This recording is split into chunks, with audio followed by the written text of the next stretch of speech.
So guys, how to use green screen in CapCut? It's really simple. Let's make a new project. Then choose your background, add. So we have our background now. Now suppose this one is a picnic scene, and for that we need a campfire and a person here. Move to the start of the video, then click on overlay, add overlay, video. We have a green screen campfire, select it, add. Now pinch and scale it down.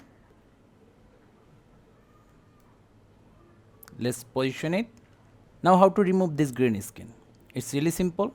Select the layer, then the cutout, chroma key, color picker, pick the green color. Now move to intensity, increase the intensity.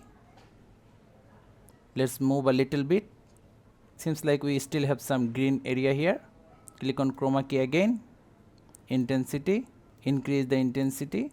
Also in your video, if you have shadow, then select the shadow and play with the shadow intensity. So guys, that's how easily we can use the green screen in CapCut. Thank you guys for watching. Have a good day.